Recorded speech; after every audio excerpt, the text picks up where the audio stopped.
নমস্কার। বাংলা সাহিত্য চর্চার গল্প পাঠের আসরে সকলকে স্বাগত জানাই। আজকের গল্প তারাশঙ্কর বন্দ্যোপাধ্যায়ের লেখা কালা পাহাড়। শুনতে থাকুন। সংসারে অবুজকে বুঝাইতে যা তুল্য বিরক্তিকর আর কিছু নাই। বয়স্ক অবুজ শিশুর চেয়ে অনেক বেশি বিরক্তিকর। শিশু চাঁদ চাহিলে তাহাকে চাঁদের পরিবর্তে মিষ্টান্ন দিলে সে শান্ত হয়। শান্ত না হইলে প্রহার করিলে সে কাঁদিতে কাঁদিতে ঘুমাইয়া পড়িয়া শান্ত হয়। কিন্তু বয়স্ক অবুজ কিছুতেই বুঝিতে চায় না এবং ভবির মতো ভুলিতেও চায় না। যশোদানন্দন বহু যুক্তিতর্ক দিয়াও বাপকে বুঝাইতে পারিল না। অবশেষে যাহাকে বলে তিক্ত বিরক্ত তাই হইয়া সে বলিল, তবে তুমি যা তাই করোগে, যাও, দুটো হাতি কিনে আনোগে। কল্পিত হাতি দুইটা বোধ করি সুর ছাড়িয়া রংলালের গায়ে জল ছিটাইয়া দিল। রংলাল রাগিয়া আগুন হইয়া উঠিল। সে হুঁকা টানিতেছিল।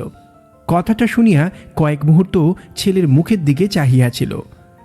রংলাল বলিল, হাতি হাতি বলি, ওরে হারামজাদা, কখন আমি হাতি কিনব বলেছি? যশোদা এ কথারও কোনো জবাব দিল না। সেও রাগে ফুলিতেছিল। গুম হইয়া বসিয়া রহিল। রংলাল এতক্ষণে বোধহয় হাতি কেনা কথাটার একটা জবাব খুঁজিয়া পাইয়াছিল। সেও এবার শ্লেষপূর্ণ স্বরে বলিল, হাতি কেন, দুটো ছাগল কিনবি বরং। ফলাও চাষ হবে, বাঁশের ঝাড়ের মতো ধানের ঝাড় হবে, 3 হাত লম্বা শীষ।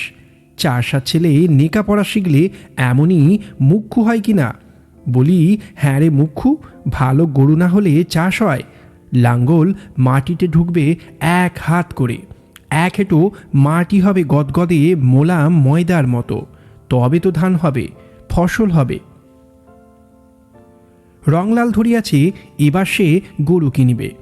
এই কেনার ব্যাপার লইয়া মতদ্বৈধ হেতু পিতা পুত্রে কয়েকদিন হইতেই কথা কাটাকাটি চলিতেছিল। রংলাল বেশ বড় চাষি, তাহার জোরজমাও মোটা, জমিগুলিও প্রথম শ্রেণীর। চাষের উপর যত্ন অপরিসীম। বলশালী প্রকাণ্ড যেমন তাহার দেহ, চাষের কাজে খাটেও সে তেমনি অসুরের মতো। কার্পণ্য করিয়া 1 বিন্দু শক্তিও সে কখনো অবশিষ্ট রাখে না। বোধহয় এই কারণেই গরুর উপরেও তাহার প্রচণ্ড শখ। তাহার গরু চাই সর্বাঙ্গ সুন্দর, কাঁচা বয়স, বাহারে রং, সুগঠিত শিং, সাপের মতো লেজ এবং আরও অনেক কিছু গুণ না থাকিলে গরু তাহার পছন্দ হয় না। আর একটা কথা, এ চাগলার মধ্যে তাহার গরুর মতো গরু যেন আর কাহারও না থাকে। গরুর গলায় সে ঘুঙুর ও ঘণ্টার মালা ঝুলাইয়া দেয়। 2টি বেলা ছেঁড়া চট দিয়া তাহাদের সর্বাঙ্গ ঝাড়িয়া মুছিয়া দেয়। শিং 2টিতে তেল মাখায়। সময়ে সময়ে তাহাদের পদসেবাও করে। কোনোদিন পরিশ্রম বেশি হইলে তাহাদের পা টিপিতে টিপিতে বলে, আহা কেষ্টজীব। গত কয়েক বৎসর অজন্মার জন্য এবং পুত্র যশোদাকে স্কুলে পড়াইবার খরচ বহন করিতে হয় রংলালের অবস্থা ইদানিং একটু অসচ্ছল হইয়া পড়িয়াছে। কিন্তু যশোদা এবার ম্যাট্রিক পাশ করিয়াছে, আর এইবার ধানও মন্দ হয় নাই। এই জন্য এবার রংলাল ধরিয়া বসিয়াছে। ভালো গরু তাহার চাই। 1 জোড়া গরু গতবার মাত্র কেনা হইয়াছে, কিন্তু তাহাদের প্রতি রংলালের মমতা নেই। গরু 2টি ছোটও নয় এবং মন্দ কোনো মতেই বলা চলে না, কিন্তু এ অঞ্চলে তাহাদের চেয়ে ভালো গরু অনেকের আছে। যশোদা বলিতেছে, এ বৎসরটা ওতেই চলুক, আমি চাকরি বাকরি একটা কিছু করি, আর এবারও যদি ধান ভালো হয় তবে কিনো। এখন আসছে বছর, কিনতে গেলে 2 টাকার কম তো হবেই না। সে টাকা এখন পাবে কোথা? টাকা কোথা হইতে আসিবে সে রংলাল জানে না, তবে গরু তাহা চাই। অবশেষে রংলালের জিদি বজায় থাকিল। যশোদা রাগ করিয়াই আর কোনো আপত্তি করিল না। টাকার জোগাড় হইয়া গেল। যে গরু জোড়াটা তাহার ছিল সে জোড়াটা বেচিয়া হইল 100 টাকা। বাকি 100 টাকার সংস্থান করিয়া দিল যশোদার মা।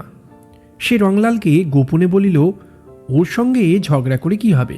তুমি গরু কিনে আনো না, কিনে আনলে তো কিছু বলতে পারবে না। রংলাল খুশি হইয়া বলিল, বেশ তাই করি। তারপর ও আপনার মাথা ঠুকুক কেনে। যশোদার মা বলিল, এ গরু দুটো বেচে দাও, আর এই নাও, এইগুলো বন্ধক দিয়ে গরু কিনো তুমি। ভালো গরু নইলে গোয়াল মানায়। সে আপনার গহনা কয়খানি রংলালের হাতে তুলিয়া দিল। রংলাল আনন্দে উচ্ছ্বসিত হইয়া উঠিল। যাক, রংলাল টাকা কড়ি সংগ্রহ করিয়া পাঁচুন্টি গ্রামের গরু মহিষের হাটে যাইবার সংকল্প করিল। বাছিয়া বাছিয়া মনের মতো দুইটি গরু সে সংগ্রহ করিবে। পাঁচুন্দির হাটে প্রবেশের মুখেই সে অবাক হইয়া দাঁড়াইয়া গেল। এ যে, ওরে বাস রে, এ যে হাজার হাজার রে বাবা! হাজার হাজার না হইলেও গরু মহিষ দুই মিলিয়া হাজার খানেক আমদানি হয় পাঁচুন্দির হাটে। আর মানুষ তেমনি অনুপাতে জুটিয়াছে। গরু মহিষের চিৎকারে, মানুষের কলরবে অদ্ভুত কোলাহল ধ্বনিত হইতেছে। মাথার উপর সূর্য তখন মধ্যাকাশে। যেখানটায় জানোয়ার কেনাবেচা হইতেছে সেখানে এক ফোঁটা ছায়া কোথাও নেই। মানুষের সেদিকে ভ্রুক্ষেপ নাই, তাহারা অক্লান্তভাবে ঘুরিতেছে। রংলাল সেই ভিড়ের মধ্যে মিশিয়া গেল। গরুগুলি এক জায়গায় গায়ে গায়ে ঘেঁষিয়া দাঁড়াইয়া আছে, চোখে চকিত দৃষ্টি। পাইকারগুলো চিৎকার করিতেছে ফেরিওয়ালার মতো, এই যায়, এই গেল আরবি ঘোড়া। রংলাল তীক্ষ্ণ দৃষ্টিতে আপনার মনের মতো সামগ্রীর সন্ধান করিতেছে। ওদিকটাই গোলমাল উঠিতেছিল প্রচণ্ডতর। কান পাতা যায় না, মনে হয় যেন দাঙ্গা বাঁধিয়াছে। রংলাল ওই দিকটার পানেই চলিল। এদিকটা মহিষের বাজার। কালো কালো দুর্দান্ত জানোয়ারগুলোকে অবিরাম ছুটাইয়া লইয়া বেড়াইতেছে। পাইকারদের দল চিৎকার করিয়া বড় বড় বাঁশের লাঠি দিয়া অবিশ্রান্ত পিটিতেছে, আর জানোয়ারগুলো ছুটিয়া বেড়াইতেছে জ্ঞান শূন্যের মতো। কতকগুলো একটা পুকুরের জলে পড়িয়া আছে। নেহাত কচি বাচ্চা হইতে বুনো মহিষ পর্যন্ত বিক্রয়ের জন্য আনিয়াছে। কতকগুলো পায়ের চামড়া উঠিয়া গিয়া রাঙা ঘা থকথক করিতেছে। আরও একটু দূরে আম গাছ ঘেরা একটা পুকুর পানেও লোকের ভিড়। রংলাল সেখানেও কি আছে দেখিবার জন্য চলিল। এক পাইকার মহিষ তাড়াইয়া আনিতেছিল। সহসা তাহার আস্ফালিত লাঠি গাছটা হাত হইতে খসিয়া রংলালের কাছেই আসিয়া পড়িল। রংলালের একটু রাগ হইল। সে লাঠি গাছটা তুলিয়া লইল। পাইকারটার অবসর নাই। সে অত্যন্ত ব্যস্ততা প্রকাশ করিয়া বলিল, দাও দাও, লাঠি গাছটা দাও হে। যদি আমার গায়ে লাগতো? তা তোমার লাগতো না, হয় টুকচা রক্ত পড়তো, আর কি হতো? রংলাল অবাক হইয়া গেল। রক্ত পড়তো, আর কি হতো? দাও দাও ভাই, দিয়ে দাও, হাত ফসকে হয়ে গিয়েছে, দাও। রংলালকে ভালো করিয়া দেখিয়া এবার পাইকারটি বিনয় প্রকাশ করিল। লাঠি গাছটা দিতে গিয়া রংলাল শিহরিয়া উঠিল। এ কি, লাঠির প্রান্তে যে সূচের অগ্রভাগ হইয়া রহিয়াছে। পাইকারটি হাসিয়া উঠিল। ও আর দেখে কাজ নেই, দিয়ে দাও ভাই। রংলাল বেশ করিয়া দেখিল, সূচের অগ্রভাগই বটে, একটা নয়, দুই তিনটা। হঠাৎ একটা শোনা কথা তাহার মনে পড়িয়া গেল। পাইকারেরা লাঠির ডগায় সূচ বসায়া রাখে। ওই সূচের খোঁচা খাইয়া মহিষগুলো এমন জ্ঞান শূন্যের মতো ছুটিয়া বেড়ায়। উফ! সে একটা দীর্ঘ নিঃশ্বাস ফেলিল। পাইকারটা বলিল, কি কিনবে কর্তা? মহিষ কিনবে তো লও, ভালো মহিষ দিব, সস্তা দিব, আয় আয় বলিয়া রংলালকে দেখাইয়াই সে মহিষগুলোকে ছুটাইতে আরম্ভ করিল। বাপরে বাপরে, বলিহারি বাপরে আমার! মধ্যে মধ্যে আবার আদরও সে করিতেছে। রংলাল আসিয়া উঠিল বাগানে। চারিপাশেই মহিষের মেলা। এগুলি বেশ হৃষ্টপুষ্ট, আর অযথা তাড়নার ফলে ছুটিয়াও বেড়াইতেছে না। শান্তভাবে কোনোটি বসিয়া, কোনোটি দাঁড়াইয়া চোখ বুজিয়া রোমন্থন করিতেছে। গরু এ বাগানে নাই। রংলাল সেখান হইতে ফিরিল, কিন্তু একেবারে বাগানের শেষ প্রান্তে আসিয়া থমকিয়া দাঁড়াইল। এ কি মহিষ না হাতি? এত প্রকাণ্ড বিপুলকায়ী মহিষ রংলাল কখনো দেখে নাই। কয়েকজন লোকও সেখানে দাঁড়াইয়াছিল। একজন বলিতেছিল, এ মোষ কে লেবে বাবা? পাইকারটা বলিল, এক লেবে ভাই রাজাই জমিদারে, আর লেবে যার লক্ষ্মী নাই সেই। ঘুরছি তো 5-7 হাট, আবার কোথাও যাব। অন্য একজন বলিল, এ মোষ গৃহস্থতে নিয়ে কি করবে? এর হালের মুঠো ধরবে কে? তার জন্য এখন লোক খোঁজো। পাইকার বলিল, আরে ভাই, বুদ্ধিতে মানুষ বাঘ বশ করছে, আর এ তো মোষ। লাঙল বড় করলেই জানোয়ার জব্দ। এর লাঙল মাটিতে ঢুকবে 1.5 হাত। রংলাল তীক্ষ্ণ প্রশংসমান দৃষ্টিতে মহিষ জোড়াটার দিকে চাহিয়াছিল। বলিহারি বলিহারি, দেহের অনুপাতে পাগুলি খাটো, আবক্ষ পঙ্ক হইতে অন্তত 20 মণ ওজন তো স্বচ্ছন্দে ওই খাটো পায়ে খুঁটি দিয়া তুলিয়া লইবে। কি কালো রং, নিকষের মতো কালো। শিং দুইটির বাহার সবচেয়ে বেশি, আর দুইটি কি এক ছাঁচে ঢালিয়া গড়িয়াছে, যেন যমজ শিশু। কিন্তু দামে কি সে পারিবে? আচ্ছা, দেখাই যাক। হাট ভাঙ্গিয়া শেষ লোকটি পর্যন্ত চলিয়া যাক, তখন দেখা যাইবে। পাইকারটাও তো বলিল, 5-7টা হাটে কেহ খরিদ্দার জুটে নাই। কথা তো শুধু টাকারই নয়, সকলেরই চেয়ে বড় কথা ওই জানোয়ার দুইটির বিপুল উদর। রংলাল ওই মহিষ দুইটাই কিনিয়া ফেলিল। কিছুতেই সে প্রলোভন সংবরণ করিতে পারিল না। ওই টাকাতেই তাহার হইল। পাইকারটাও কয়েকটা হাট ঘুরিয়া বিরক্ত হইয়া উঠিয়াছিল। অনেকগুলি টাকা তাহার এতদিন আবদ্ধ হইয়া আছে। সে যখন দেখিল সত্যই রংলালের আর সম্বল নাই, তখন 198 টাকাতেই মহিষ দুইটি রংলালকে দিয়া দিল। রংলালের মুখখানা উজ্জ্বল হইয়া উঠিল। সে কল্পনা নেত্রে দেশের লোকের সপ্রশংস বিস্ফারিত দৃষ্টি যেন প্রত্যক্ষ নিরীক্ষণ করিল। কিন্তু যত সে বাড়ির নিকটবর্তী হইল, ততই তাহার উৎসাহ ক্ষীণ হইয়া অবসাদ প্রবল হইয়া উঠিল। লেখাপড়া জানা ছেলেকে তাহার বড় ভয়। তাহার কথাবার্তার জবাব দিতে রংলালকে হাঁপাইয়া উঠিতে হয়। তাছাড়া এত বড় দুইটা জানোয়ারের উদর পূর্ণ করা তো আর সহজ নয়। এক একটাতেই দৈনিক 1/15 বেশি খড় নস্যের মতো উদরসাৎ করিয়া ফেলিবে। গিন্নি যশোদার মা কি বলিবে? মহিষের নাম শুনিলে জ্বলিয়া যায়। রংলাল মনে মনে চিন্তা করিয়া ক্লান্ত হইয়া অবশেষে এক সময় বিদ্রোহ করিয়া ওঠে। কেন, কিসের ভয়? কাহাকেই বা ভয়? ঘরই বা কাহার? সম্পত্তির মালিকই বা কে? কাহার কথার অপেক্ষা করে সে? চাষ কেমন হইবে সে কথা কে জানে?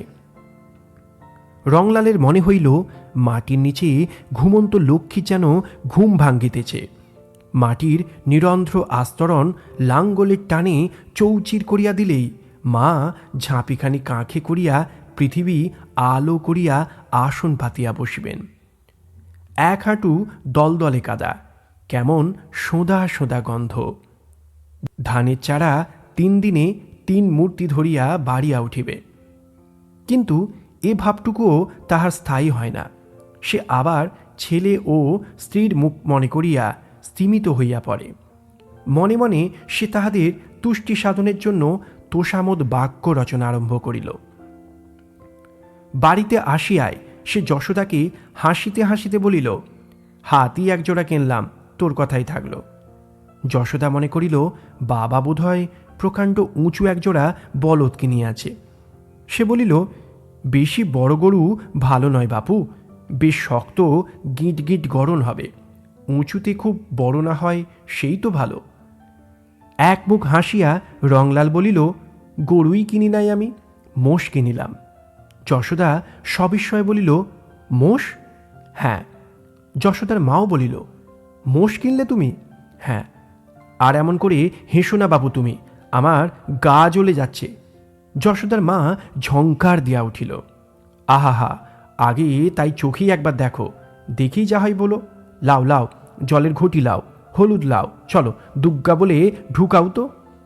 দেখিয়া শুনিয়া যশোদার মুখ আরও ভারী হইয়া উঠিল।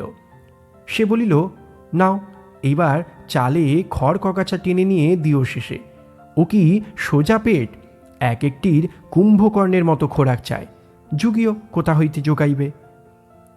যশোদার মা অবাক হইয়া মহিষ দুইটাকে দেখিতেছিল। হোক ভয়ঙ্কর, তবুও একটা রূপ আছে যাহার আকর্ষণে মানুষকে চাহিয়া দেখিতে হয়। মহিষ দুইটা ঈষৎ মাথা নামাইয়া তীর্যক ভঙ্গিতে সকলকে চাহিয়া দেখিতেছিল। চোখের কালো অংশের নিচে রক্তাভ সাদা নেত্রখানিকটা বাহির হইয়া পড়িয়াছে। ভীষণ রূপের উপযুক্ত দৃষ্টি। রংলাল বলিল, দাও পায়ে জল দাও। বাবারে, ওদের কাছে আমি যেতে পারবো না। না না না না, এসো তুমি কাছে এসো, কোনো ভয় নেই, চলে এসো তুমি, ভারী ঠান্ডা। যশোদার মা অত্যন্ত ভয়ে ভয়ে আগায়া আসে।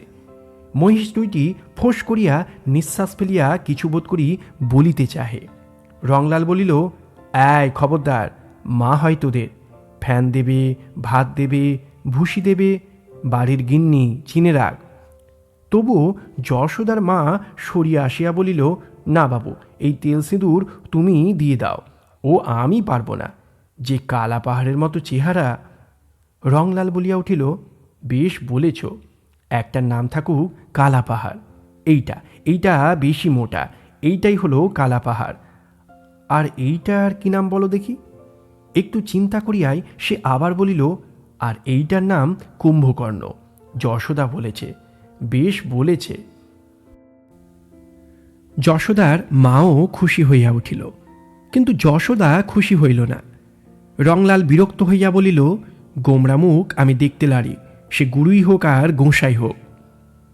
রংলাল কালা পাহাড়ের পিঠে চড়িয়া কুম্ভকর্ণকে তাড়া দিতে দিতে তাহাদের নদীর ধারে চড়াইতে লইয়া যায় সকালেই, ফেরে বেলা 3টায়। শুধু যে এটা খড় বাঁচাইবার জন্য করে তাহা নয়, এটা তাহাকে খ্যাপার মতো পাইয়া বসিয়াছে। বাড়ির সমস্ত লোক ইহার জন্য বিরক্ত, এমনকি যশোদার মা পর্যন্ত বিরক্ত হইয়া উঠিয়াছে। রংলাল হাসিয়া বলে, এবার খড় কত টাকার বেচি তা দেখো, খড় বেচেই একখানা গয়না তোমার হবে। যশোদার মা বলে, গয়নার জন্য আমার ঘুম হয় না, তোমাকে দিনরাত ছ্যাঁকা দিই, বলো তো তুমি। যশোদা বলে, যাবে কোন দিন সাপের কামড়ে কিংবা বাঘের পেটে। সত্য কথা, নদীর ধারে সাপের উপদ্রব খুব, এবং বাঘও মাঝে মাঝে দু একটা ছিটকাইয়া আসিয়া পড়ে। রংলাল সেসব গ্রাহ্যই করে না। সে নদীর ধারে গিয়া একটা গাছতলায় গামছা বিছাইয়া শুইয়া পড়ে। মহিষ দুইটা ঘাস খাইয়া বেড়ায়। উহারা দূরে গিয়া পড়িলে সে মুখে এক বিচিত্র শব্দ করে, আ আ, অবিকল মহিষের ডাক। দূর হইতে সে শব্দ শুনিয়া কালাপাহাড় ও কুম্ভকর্ণ ঘাস খাওয়া ছাড়িয়া মুখ উঁচু করিয়া শোনে। তারপর উহারাও ওই আ আ শব্দে সাড়া দিতে দিতে দ্রুত বেগে হেলিয়া দুলিয়া চলিয়া আসে, কখনো কখনো বা ছুটিতে আরম্ভ করে। রংলালের কাছে আসিয়া তাহার মুখের দিকে চাহিয়া দাঁড়ায়, যেন প্রশ্ন করে, ডাকিতেছ কেন? রংলাল দুইটার গালেই দুই হাতে একটা করিয়া চড় বসাইয়া দিয়া বলে, পেটে তোদের আগুন লাগো, খেতে খেতে কি বেলা যাবে নাকি? এই কাছে পিঠে চড়ে খা। মহিষ দুইটা আর চায় না, তাহারা সেইখানেই শুইয়া পড়িয়া চোখ বুজিয়া রোমন্থন করে, কখনো বা নদীর জলে আকণ্ঠ ডুবিয়া বসিয়া থাকে। রংলাল ডাকিলেই জলসিক্ত গায়ে উঠিয়া আসে। মাঠে যখন সে লাঙ্গল চালায়, তখন প্রকাণ্ড বড় লাঙ্গলখানা সজোরে মাটির বুকে চাপিয়া ধরে। কালাপাহাড় ও কুম্ভকর্ণ অবলীলাক্রমে টানিয়া চলে। প্রকাণ্ড বড় বড় মাটির ছাই দুই ধারে উল্টাইয়া পড়ে। এক হাতেরও উপর গভীর তলদেশ উন্মুক্ত হইয়া যায়। প্রকাণ্ড বড় গাড়িটায় একতলা ঘরের সমান উঁচু করিয়া ধানের বোঝা চাপাইয়া দেয়। লোকে সবিস্ময় দেখে, রংলাল হাসে। মধ্যে মধ্যে কালাপাহাড় ও কুম্ভকর্ণকে লইয়া বিষম বিপদ বাঁধিয়া ওঠে। একদিন তাহাদের মধ্যে কি মনান্তর যে ঘটে, উহারা দুইটা যুদ্ধমান অসুরের মতো সামনাসামনি দাঁড়াইয়া ক্রোধে ফুলিতে থাকে। মাথা নিচু করিয়া আপন আপন শিং উদ্ধত করিয়া সম্মুখে 2 পা মাটিতে ঠুকিতে আরম্ভ করে। তারপর যুদ্ধ আরম্ভ হইয়া যায়। এক রংলাল ছাড়া সে সময় আর কেহ তাহাদের মধ্যে যাইতে সাহস করে না। রংলাল প্রকাণ্ড একগাছা বাঁশের লাঠি হাতে নির্ভয়ে উহাদের মধ্যে পড়িয়া দুর্দান্তভাবে 2টাকে পিটাইতে আরম্ভ করে। প্রহারের ভয়ে 2টাই সরিয়া দাঁড়ায়। রংলাল সেদিন 2টাকেই সাজা দেয়, পৃথক গোয়ালে তাহাদের আবদ্ধ করিয়া অনাহারে রাখে। তারপর পৃথকভাবে তাহাদের স্নান করাইয়া পেট ভরিয়া খাওয়াইয়া তবে একসঙ্গে মিলিতে দেয়। সঙ্গে সঙ্গে অনেক উপদেশও দেয়। ছি, ঝগড়া করতে নাই, একসঙ্গে মিলেমিশে থাকবি তবে তো। বৎসর 3 পরে অকস্মাৎ একদিন একটা দুর্ঘটনা ঘটিয়া গেল। গ্রীষ্মের সময় রংলাল নদীর ধারে বেশ কুঞ্জবনের মতো গুলমাচ্ছাদনের মধ্যে নিশ্চিন্ত নিদ্রায় মগ্ন ছিল। কালা পাহাড় ও কুম্ভকর্ণ অদূরেই ঘাস খাইতেছিল। অকস্মাৎ একটা বিজাতীয় ফ্যাঁস ফ্যাঁস শব্দে ঘুম ভাঙ্গিয়া চোখ মেলিয়াই রংলালের রক্তহিম হইয়া গেল। নিবিড় গুল্মবনটার প্রবেশপথের মুখেই একটা চিতাবাঘ হিংস্র দৃষ্টিতে তাহারই দিকে চাহিয়া আছে। হিংস্র লোলুপতায় দাঁতগুলো বাহির হইয়া পড়িয়াছে। ফ্যাঁস ফ্যাঁস শব্দ করিয়া বোধহয় আক্রমণের সূচনা করিতেছে। রংলাল ভীরু নয়, সে পূর্বে কয়েকবার চিতাবাঘ শিকারে একটা বিশেষ অংশগ্রহণ করিয়াছে। রংলাল বেশ বুঝিতে পারিল সংকীর্ণ প্রবেশপথের জন্যই বাঘটা ভিতরে প্রবেশ করিতে ইতস্তত করিতেছে, নতুবা ঘুমন্ত অবস্থাতেই সে তাহাকে আক্রমণ করিত।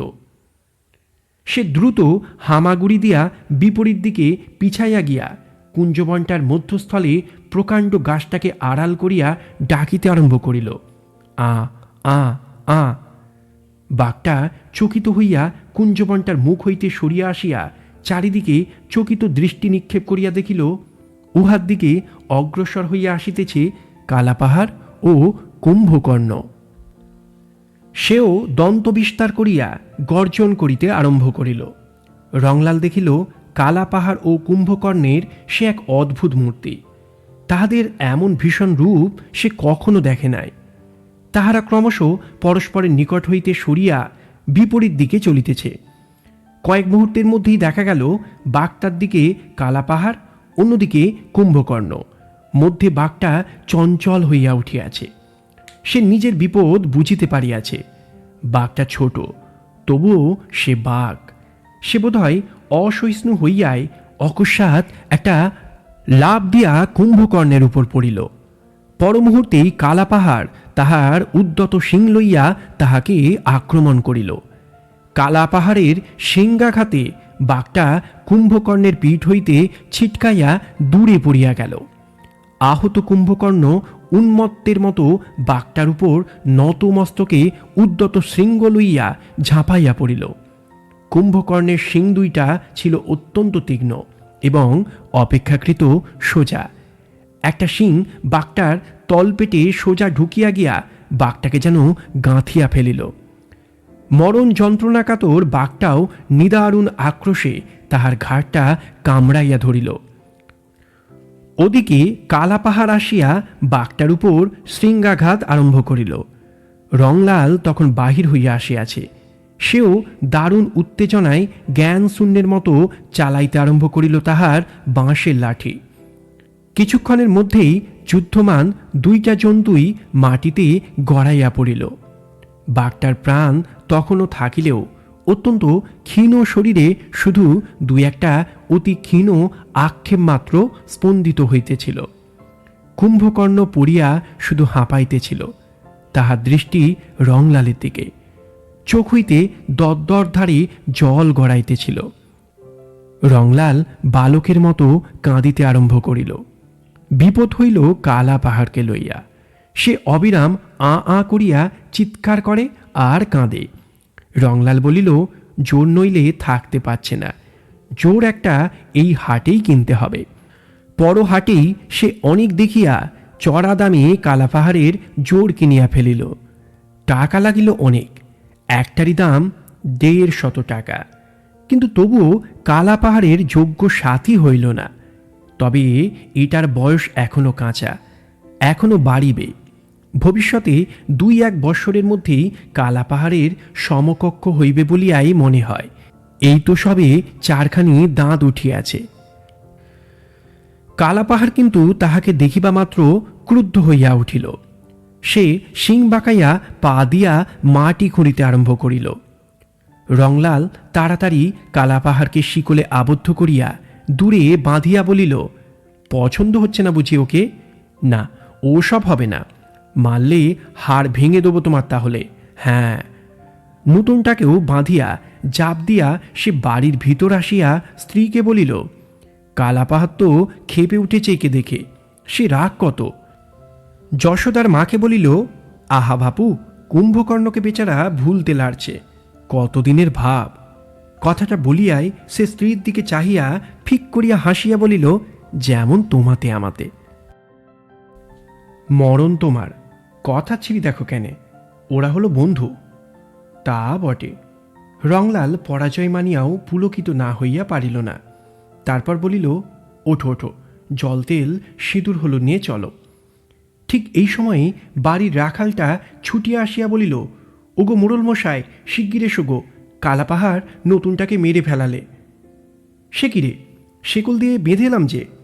রংলাল ছুটিয়া বাহির হইয়া গেল।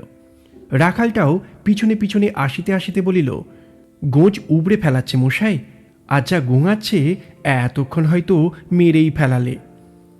রংলাল আসিয়া দেখিল রাখালটার কথা এক বিন্দুও অতিরঞ্জিত নয়। শিকল সমেত খুঁটিটাকে উবড়াইয়া সে আবদ্ধ নতুন মহিষটাকে দুর্দান্ত ক্রোধে আক্রমণ করিয়া প্রহার করিতেছে। নতুনটা একে কালাপাহাড় অপেক্ষা দুর্বল এবং এখনও তাহার বাল্য বয়স উত্তীর্ণ হয় নাই। তাহার উপর আবদ্ধ অবস্থায় একান্ত অসহায়ের মতো পড়িয়া গিয়া সে শুধু কাতর আর্তনাদ করিতেছে। রংলাল মারিতে আরম্ভ করিল, কিন্তু তবু কালাপাহাড়ের গ্রাহ্য নাই। সে নির্মমভাবে নবাগতকে আঘাত করিতেছিল। বহু কষ্টে যখন কালাপাহাড়কে কোনরূপে আয়ত্তাধীন করা গেল, তখন নতুন মহিষটার শেষ অবস্থা। রংলাল মাথায় হাত দিয়া বসিয়া পড়িল। যশোদা বলিল, ওকে আর ঘরে রাখা হবে না, বেঁচে দাও ওকে, ও জোড়া আনলে ও আবার মারামারি করবে, ও মোষ গরম হয়ে গিয়েছে। রংলাল কথার উত্তর দিতে পারিল না। সে নীরবে ভাবিতেছিল। যশোদার কথার জবাব নাই। সে সত্যই বলিয়াছে, কালাপাহাড়ের মেজাজ খারাপ হইয়া গিয়াছে। মহিষের মেজাজ একবার খারাপ হইলে আর সে শান্ত হয় না, বরং উত্তরোত্তর সে অশান্তই হইয়া ওঠে। কিন্তু তবু চোখ দিয়া তাহার জল আসে। দিন কয়েক পর রাখালটা আসিয়া বলিল, আমি কাজ করতে লাড়ব মশাই, কালাপাহাড় যেরকম ফোঁসাইচ্ছে কোনোদিন হয়তো মেরেই ফেলাবে আমাকে। রংলাল বলিল, যা, ফোঁস করা মোষের স্বভাব, কই চল দেখি দেখি। রংলাল কালাপাহাড়ের কাছে আসিয়া দাঁড়াইল। রক্তচক্ষু লইয়া রংলালের দিকে দৃষ্টিপাত করিয়া কালাপাহাড় তাহার মুখটা রংলালের কোলে তুলিয়া দিল। রংলাল পরম স্নেহে তাহার মাথা চুলকাইতে আরম্ভ করিল। কিন্তু রংলাল তো অহরহ কালাপাহাড়ের কাছে থাকিতে পারে না যে তাহাকে শান্ত করিয়া রাখিবে। অন্য কেহ গেলেই কালাপাহাড় অশান্ত স্বভাবের পরিচয় দেয়। মধ্যে মধ্যে মুখ তুলিয়া চিৎকার আরম্ভ করে, আ আ আ। সে ঊর্ধ্বমুখ হইয়া কুম্ভকর্ণকে খোঁজে। দড়ি ছিঁড়িয়া সে ডাকিতে ডাকিতে ওই নদীর ধারের দিকে চলিয়া যায়। রংলাল ভিন্ন অন্য কেহ তাহাকে ফিরাইতে গেলেই সে রুখিয়া দাঁড়ায়। সেদিন আবার একটা গরুর বাছুরকে সে মারিয়া ফেলিল। এই বাছুরটির সহিত উহাদের বেশ একটি মিষ্ট সম্বন্ধ ছিল। কুম্ভকর্ণ ও কালাপাহাড় যখন পূর্ণ উদরে রোমন্থন করিত, তখন সে আসিয়া তাহাদের পেটের তলায় মাতৃস্তনের সন্ধান করিত। কিন্তু সেদিন কালাপাহাড়ের মেজাজ ভালো ছিল না। বাছুরটা ডাবায় ঝাঁপ খাইবার জন্য আসিয়া তাহার মুখের সম্মুখ দিকে মুখ বাড়াইয়া দিল। কালাপাহাড় প্রচণ্ড ক্রোধে শিং দিয়া আঘাত করিয়া সরাইয়া দিল। যশোদা আর রংলালের অপেক্ষা করিল না, সে পাইকার ডাকিয়া কালাপাহাড়কে বিক্রয় করিয়া দিল। নিতান্ত অল্প দামে বেচিতে হইল। পাইকারটা বলিল, 60 টাকায় হয়তো আমার লোকসান হবে, এ গরম মোষ কি কেউ নেবে মশাই? যশোদা অনেক কথা কাটাকাটি করিয়া আর 5টি টাকা মাত্র বাড়াইতে সক্ষম হইল। পাইকারটা কালাপাহাড়কে লইয়া চলিয়া গেল। রংলাল নীরবে মাটির দিকে চাহিয়া রহিল। আ আ আ রংলাল তখনও চুপ করিয়া বসিয়াছিল। আ আ শব্দ শুনিয়া সে চমকিয়া উঠিল। সত্যই তো কালাপাহাড়। কালাপাহাড় ফিরিয়া আসিয়াছে। রংলাল ছুটিয়া গিয়া তাহার কাছে দাঁড়াইল। কালাপাহাড় তাহার কোলে মাথাটা তুলিয়া দিল। পাইকারটা আসিয়া বলিল, আমার টাকা ফিরে দেন মশাই, এ মোষ আমি নেব না।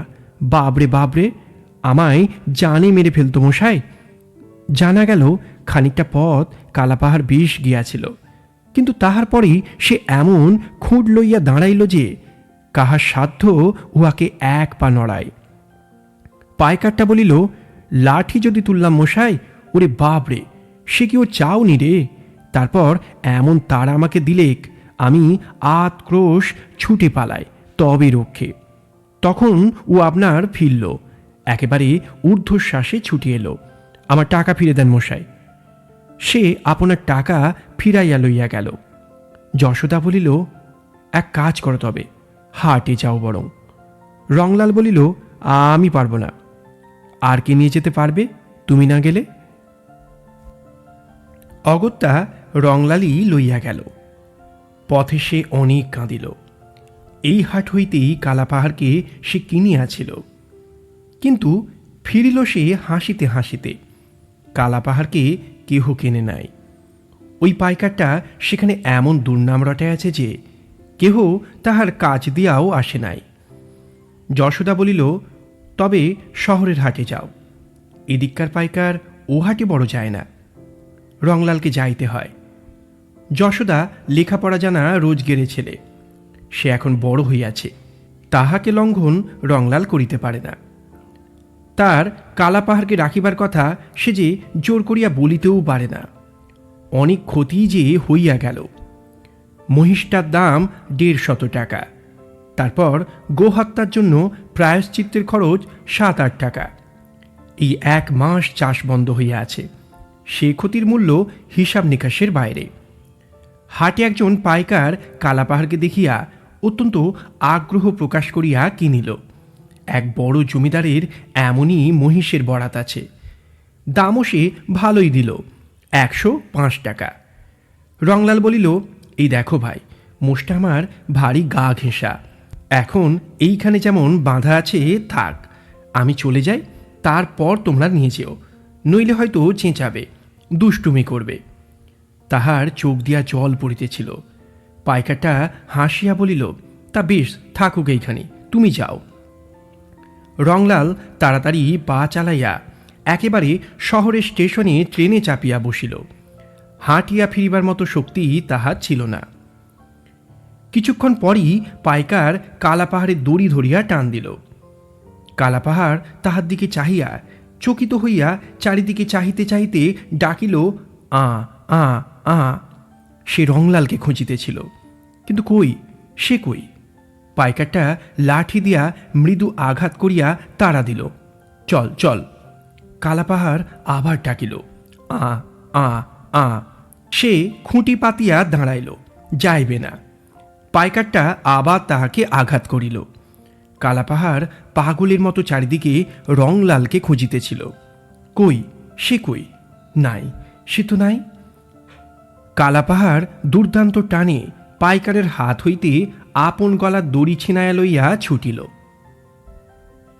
এই পথ দিয়া তাহারা আসিয়াছে। ঊর্ধ্বশ্বাসে সে ছুটিতেছে আর প্রাণপণে ডাকিতেছে, আ আ আ। পাইকারটা কয়েকজনকে জুটাইয়া লইয়া কালাপাহাড়ের পথ রোধ করিল, কিন্তু দুর্দান্ত কালাপাহাড় পিঠের উপর লাঠি বর্ষণ অগ্রাহ্য করিয়া সম্মুখের লোকটাকেই শিং দিয়া শূন্যে নিক্ষেপ করিয়া আপন পথ মুক্ত করিয়া উন্মুক্তের মতো ছুটিল। কিন্তু এ কি, এসব যে তাহার সম্পূর্ণ অপরিচিত। শহরের রাস্তায় দুই পাশে সারি সারি দোকান, এত জনতা। ওটা কি? একখানা ঘোড়ার গাড়ি আসিতেছিল। কালাপাহাড় ভয়ে একটা পাশে রাস্তা দিয়া ছুটিল। রাস্তায় লোকজন হৈ হৈ করিতেছে, কারমোশ কারমোশ। ও কি অদ্ভুত আকার, বিকট শব্দ। একখানা মোটর কার আসিতেছে। কালাপাহাড়ের জ্ঞান লোপ পাইয়া গেল। তাহার মনশ্চক্ষে আপনার বাড়িখানি দেখিতেছিল, আর রংলালকে তারস্বরে ডাকিতেছিল। সে এবারে একখানা পানির দোকান চুরমার করিয়া দিয়া আবার বিপরীত দিকে ফিরিল। লোকজন প্রাণ ভয়ে ছুটিয়া পালাইতেছিল। কালাপাহাড়ও প্রাণ ভয়ে ছুটিতেছিল। দেখিতে দেখিতে দুইটা লোক জখম হইয়া গেল। কালাপাহাড় ছুটিতেছে আর রংলালকে ডাকিতেছে, আ আ আ। কিন্তু এ কি, ঘুরিয়া ফিরিয়া সে কোথায় যাইতেছে? কোথায়, কত দূরে তার বাড়ি? আবার সেই বিকট শব্দ, সেই অপরিচিত জানোয়ার। এবার সে ক্রুদ্ধ বিক্রমে তাহার সহিত লড়িবার জন্য দাঁড়াইল। মোটরখানাও তাহারই সন্ধানে আসিয়াছে, পুলিশ সাহেবের মোটর। পাগলা মহিষের সংবাদ পৌঁছাইয়া গিয়াছে। মোটরখানাও দাঁড়াইল। কালাপাহাড় প্রচণ্ড বিক্রমে অগ্রসর হইল। কিন্তু তাহার পূর্বেই ধ্বনিত হইল একটা কঠিন উচ্চ শব্দ। কালাপাহাড় কিছু বুঝিল না, কিন্তু অত্যন্ত কঠিন নিদারুণ যন্ত্রণা মুহূর্তের জন্য। তারপর সে টলিতে টলিতে মাটিতে লুটাইয়া পড়িল। সাহেব রিভলভার খাপে পুরিয়া সঙ্গের কনস্টেবলকে নামাইয়া দিলেন। বলিলেন, ডোম লোগোকো বোলাও। তারাশঙ্কর বন্দ্যোপাধ্যায়ের গল্প কালাপাহাড়। আমাদের গল্প পাঠ ভালো লাগলে চ্যানেলটিকে সাবস্ক্রাইব করতে কিন্তু ভুলবেন না। সঙ্গে থাকার জন্য সকলকে ধন্যবাদ জানাই।